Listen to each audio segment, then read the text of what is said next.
सभी को नमस्कार। लेवल फर्स्ट को लेकर आज की स्ट्रेटजी फॉलो कर सकते हैं, वो सब चीज़ें मैंने आप लोगों को बताई हैं। अब आज का वीडियो उन बच्चों के लिए उपयोगी है जिनको लगता है कि सर हम जीरो लेवल पे हैं। तो पहले लेवल फर्स्ट की वैकेंसी और नौकरी बड़ी आसान मानी जाती थी क्योंकि संख्या बहुत कम थी।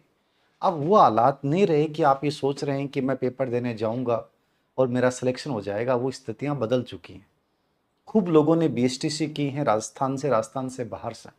तो कंपटीशन बहुत टाइट है और आपको भी ये दिमाग में रखना पड़ेगा कि ये जो टाइट कंपटीशन महीने में मुझे अपने सिलेबस को पूरा पढ़ना भी है, मुझे प्रैक्टिस भी करनी है, मुझे रिवीजन भी 3 बार करना है और मुझे फाइनल टच भी उसको देना है। ये पूरी स्ट्रेटेजी आपकी होनी चाहिए। आपका 300 नंबर का पूरा पेपर है आपका लेवल फर्स्ट का, और 300 नंबर में सबसे बड़ा पार्ट 180 नंबर का पार्ट जो है वो जीके का है, जिसकी चर्चा मैं पहले वीडियो में कर चुका हूं। 20 नंबर की साइकोलॉजी है, 10 नंबर का कंप्यूटर है और 50 नंबर का सब्जेक्ट विद्यालय विषय है और 40 नंबर का जो है वो मेथड है। अब आप ये सोचें कि सर मैं किसी एक पार्ट को बहुत अच्छा बना लूं, वो टाइम गया।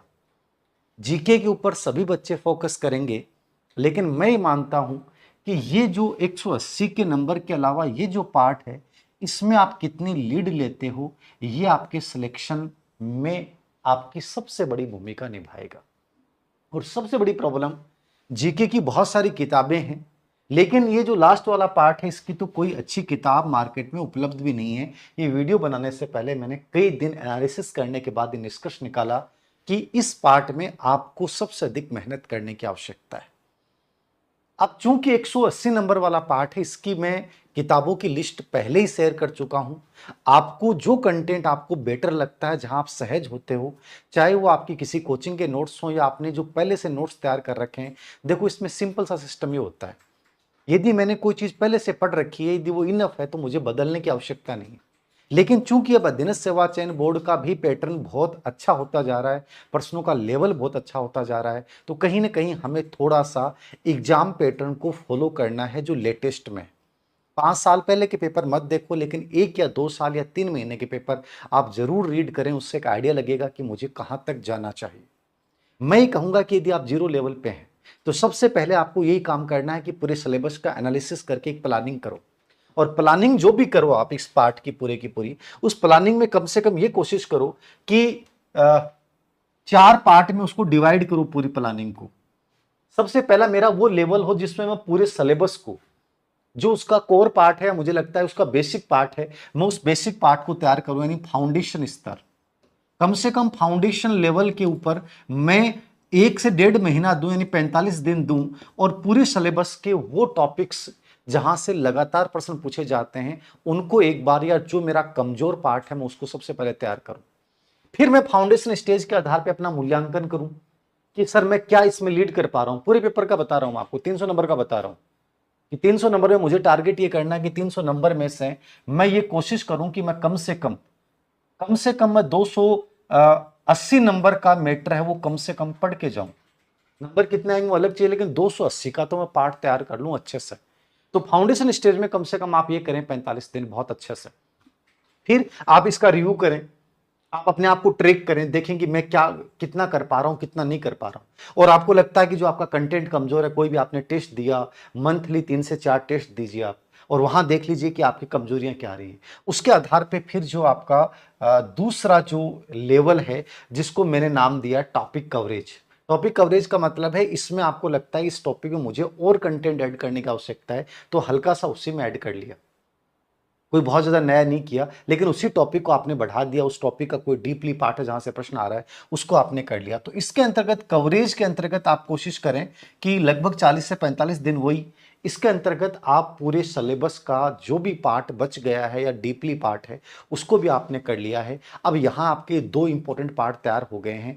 अब आपको ध्यान देना है इन दोनों पार्ट के बाद में, लास्ट में 1 महीना जो है वो आपका कंप्लीट जो है वो इसके रिवीजन पे होना चाहिए। वो आपकी प्रैक्टिस प्लस रिवीजन इन दोनों के ऊपर बेस होना चाहिए, और वो इतनी गजब की होनी चाहिए कि आपको एक एक कमियों का पता लग जाए और उन कमियों को आप दूर करने के लिए अपना सब कुछ सौंप दो। और लास्ट में आप 1 महीना के आसपास आप फाइनल टच के रखिए कि ये मुझे फाइनल टच देना है पूरे पार्ट को, जहां मैं अपना कॉन्फिडेंस भी क्रिएट कर लूंगा और मुझे लगेगा कि मैं सेफ जोन में हूं। तो इस प्रकार से अपनी पूरी तैयारी को 4 चरणों में डिवाइड करना है, और 4 चरणों में डिवाइड करने के साथ आपको विषय वस्तु के अंतर्गत मैंने 2-3 चीजें पहले बताई हैं। जीके में जो चीज आपने डिसाइड कर ली, जो पढ़ना शुरू कर दिया, उसको पढ़ लीजिए। आपको लगता है कि लेटेस्ट पेपर के अकॉर्डिंग ये कुछ पार्ट ऐसे हैं जहां से प्रश्न नहीं आ रहे, तो केवल उस पार्ट को आप चेंज कर दीजिए, रिप्लेस कर दीजिए और उसमें नया चीज जोड़ लीजिए। तो जीके वाले पार्ट के लिए मैं बुक्स ऑलरेडी बता चुका हूं। कोशिश ये कीजिए कि हिंदी ग्रंथ अकादमी किताबें या जो भी अच्छे लेवल की किताबें हैं उनको फॉलो करें। स्पेशली ज्योग्राफी का मैंने बताया था, इतिहास, कला, संस्कृति में भी अच्छी बुक को फॉलो करना चाहिए। जो नोट्स हैं उसमें ऐड कर लीजिए। गाइडों पे ज्यादा भरोसा ना करें, क्योंकि जो आरपीसी अध्यक्ष की सोच है, मेंबर्स की सोच है, वही अध्ययन सेवा चयन बोर्ड के अध्यक्ष की भी यही सोच है कि कहीं ना कहीं गाइड और कोचिंग कल्चर को जो है वो डाउन करना है। तो ये चीज आपको अपने दिमाग में रखना है। बट फिर भी यदि आप 80-90% पार्ट को बहुत अच्छे से कवर कर लेते हैं, कई टीचर्स आपको ये राय देंगे कि 70% में सिलेक्शन हो जाएगा। अरे 70% में सिलेक्शन हो जाएगा, कोई डाउट नहीं है, लेकिन 70% तब करोगे ना जब तुम 90% पार्ट करोगे। तुमने 90% पार्ट यदि कवर ही नहीं किया तो तुम्हारे 70% नंबर आएंगे कैसे?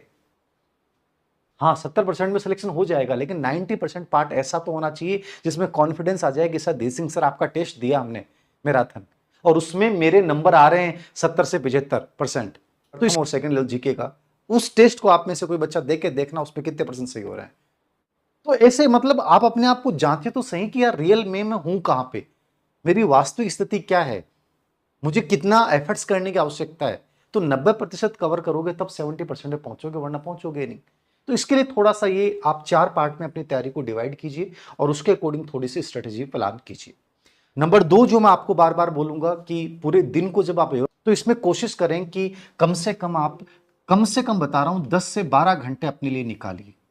और ये 10 से 12 घंटे की जो दिनचर्या है उसमें कोशिश करें कि मॉर्निंग सेशन जो है वो मैक्सिमम यूज करो, इसका इसका मैक्सिमम यूज करो। और मॉर्निंग सेशन में हमेशा याद रखें न्यू टॉपिक्स जो आपने पढ़े नहीं है उनको कवर करें। समझ गए? जो भी 10-12 बजे तक का टाइम है, दोपहर का समय जो समय है, नून का जो समय है आपका, उसका कोशिश आप ये करें कि मैक्सिमम प्रैक्टिस करें इसमें, ठीक है? प्रैक्टिस या में यूज करें। और इवनिंग जो टाइम है उसमें हमेशा रिवीजन को आप प्रायोरिटी दें। ये मैक्सिमम आप जो है 5 से 6 घंटे आप यहां निकाल के चलिए। 6 घंटे आप नए टॉपिक्स के दीजिए, ठीक है? आप 2 घंटे 1 घंटे जो भी है वो प्रैक्टिस कर रहे हैं, 2 घंटे आप रिवीजन कर रहे हैं, और पूरे दिन का जो है वो लास्ट में जाके आप फिर से एक प्लान क्रिएट करते हैं रात को सोते समय। ये मेरे अकॉर्डिंग एक बेहतरीन दिनचर्या आपको फॉलो करनी चाहिए। दिनचर्या आपको फॉलो करनी चाहिए यदि तुम सच में सब हट हटा के सही वैकेंसियां 5 ही बचती हैं। हाँ, बढ़ जाएंगी अलग चीजें। फिर आते हैं अपन सबसे इंपॉर्टेंट पार्ट के ऊपर कि ये तो एक बेसिक स्ट्रेटेजी आपको फॉलो करनी है।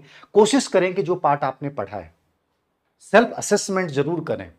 यद्यपि आपको कोई टेस्ट रिज्वाइन कर लेनी चाहिए, लेकिन ज्यादा टेस्ट रिज्वाइन मत करना। सर धीर सिंह सर आपकी भी कर ली, एक सर और उनकी कर ली, एक फ्री मिल रही थी वो कर ली, नहीं।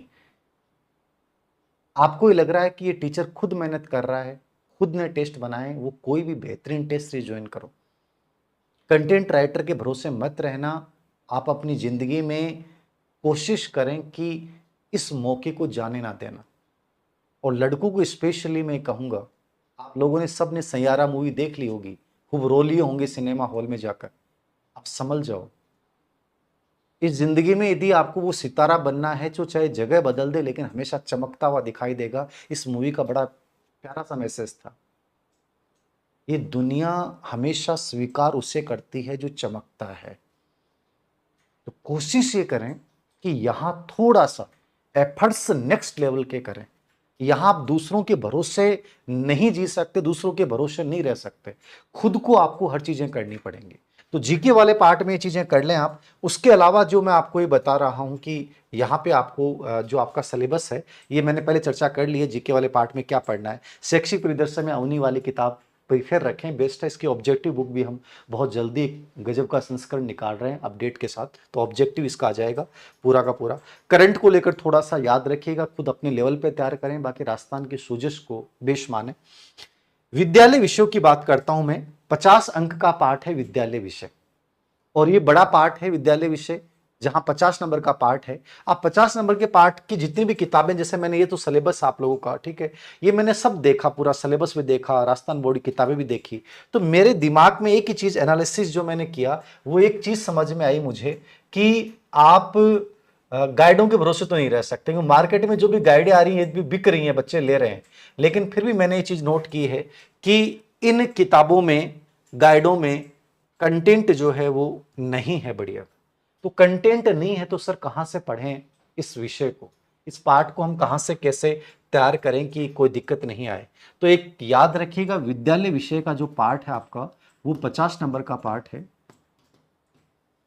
इंपॉर्टेंट रोल अदा करेगा। अब आप में से कोई बच्चे को गणित नहीं आती, कोई को साइंस नहीं आती, कोई को इंग्लिश नहीं आती, क्या छोड़ देना चाहिए? मैं कहूंगा नहीं छोड़ना।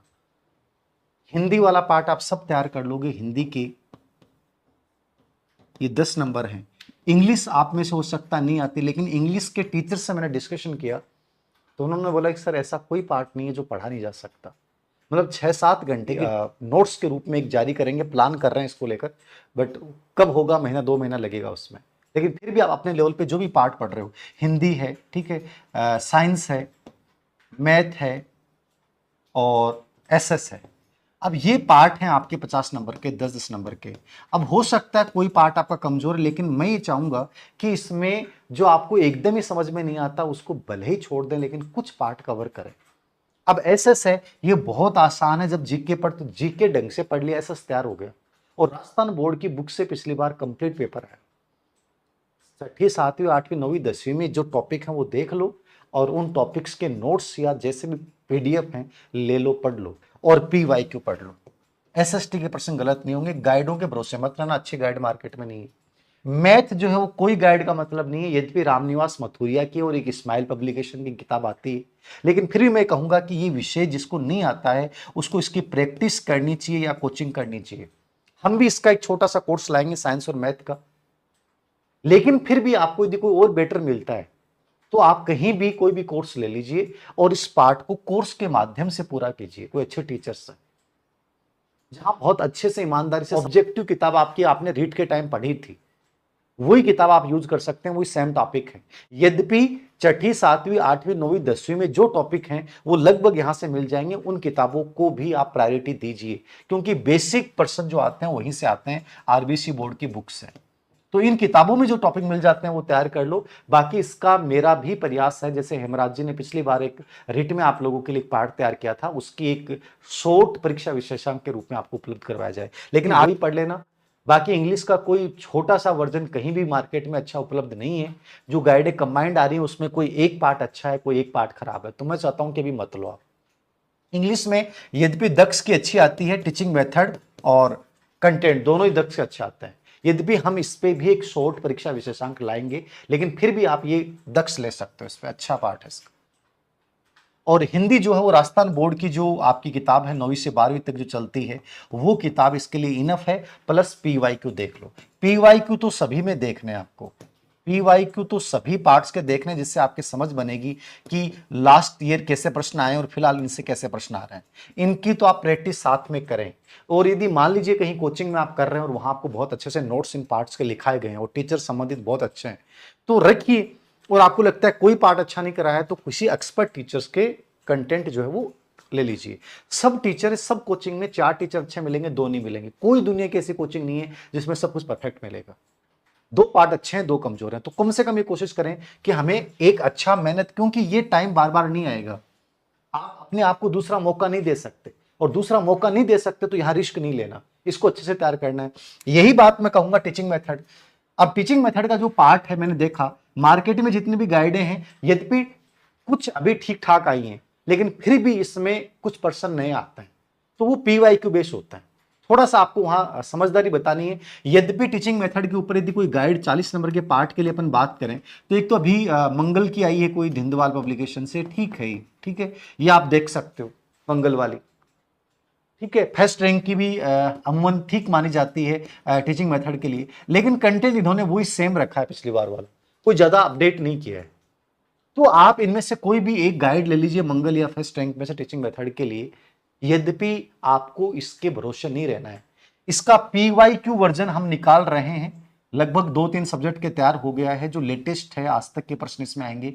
तो पीवाईक्यू वर्जन 19 से आएगा, इसकी लगभग काम चल शुरू हो गया है इसका, मतलब ये आ जाएगा, महीना भर तो लगेगा इसमें, ठीक है। तो पीवाईक्यू बेस ये आप ये ले सकते हैं, लेना चाहें तो। और वरना यदि आप ये पढ़ते हैं तो थोड़ा सा आप खुद अपने लेवल पे भी मेहनत कीजिए। और मैं सबसे बड़ी चीज बताऊं, मैंने पूरे टीचिंग मेथड का एनालिसिस किया आपका। आपके जितने भी टीचिंग मेथड है 500 सब्जेक्टों के, उसमें याद रखना 3 टॉपिक कॉमन है, शिक्षण, सहायक सामग्री। अब ये टॉपिक मैं आपको पढ़ा सकता हूं, ऐसा पढ़ा सकता हूं कि आपको समझ में भी आ जाएगा और प्रश्न में गलत, तीनों टॉपिक में। तो 3% यहां से 5% यहां से आ जाएंगे, एक बार ढंग से पढ़ना है, ठीक है। दूसरा टॉपिक है मूल्यांकन। सभी सब्जेक्ट में मूल्यांकन में मामूली सा वेरिएशन होता है, बाकी मूल्यांकन के 5% आ जाएंगे यहां से, ठीक है। एक बार मूल्यांकन ढंग से पढ़ लिया। और तीसरा निदानात्मक उपचारात्मक शिक्षण। ये तीनों टॉपिक जो है वो कॉमन टॉपिक हैं। मैं आपको ये तीनों टॉपिक एक छोटा सा 100 रुपए का एक कोर्स जारी कर दूंगा, फ्री में दूंगा। तो आप कहते हो सर फ्री में करवा दो, फ्री में वैल्यू नहीं समझोगे तुम लोग, तो विथ पीवाईक्यू बेस इसका अभ्यास करवा दूंगा तीनों टॉपिक का। और एसएसटी के पूरे मेथड्स भी समझा सकता हूं, बाकी मैथ्स के भी विधियां मुझे समझ में नहीं आती। तो ये 3 टॉपिक तो ये हो गए, आप आराम से कर सकते हो। मतलब ये 5 सब्जेक्ट में आएंगे तीनों टॉपिक, और एक बार ही पढ़ना है। तो थोड़ा सा आप यदि चीजों को करोगे ना, तोड़ोगे, तो आपको समझ में आएगा, चीजें इतनी मुश्किल नहीं है। 3 टॉपिक आपने पढ़ लिए, फिर सामाजिक विज्ञान की शिक्षण विधियां, विज्ञान की शिक्षण विधियां, गणित की शिक्षण विधियां, हिंदी की शिक्षण विधियां, और आपकी इंग्लिश की शिक्षण विधियां, ये पार्ट बचेगा। बाकी टीचिंग मेथड को लेकर जो आप डर रहे हो कि पता नहीं कितना बड़ा पार्ट है, कुछ भी नहीं है। समझना ये पड़ेगा कि मैं इन 3 टॉपिक को बहुत शानदार तरीके से तैयार कर रहा हूं, उसमें सब प्रश्न आ जाएंगे। लेकिन फिर भी आप थोड़ी से अपने लेवल पे भी मेहनत कीजिए। आप ये क्यों सोचे धीर सिंह सर के भरोसे रहें या उन सर के भरोसे रहें, नहीं, आपको अपनी मेहनत पे भरोसा रखना है, थोड़ी सी मेहनत करनी है, अच्छी प्लानिंग के साथ आगे बढ़ना है। अपना एक सपोर्ट सिस्टम विकसित करना होगा कि कैसे मुझे आगे बढ़ना है, कैसे मुझे अपना डेली मूल्यांकन करना है, कैसे मुझे अपनी कमियों पे काम करना है। और मैं हर वीकली टेस्ट के माध्यम से अपने आप को जांचता हुआ, धीरे धीरे अपने आप को मोटिवेट करता हुआ अंतिम सफर तक पहुंच सकता हूं।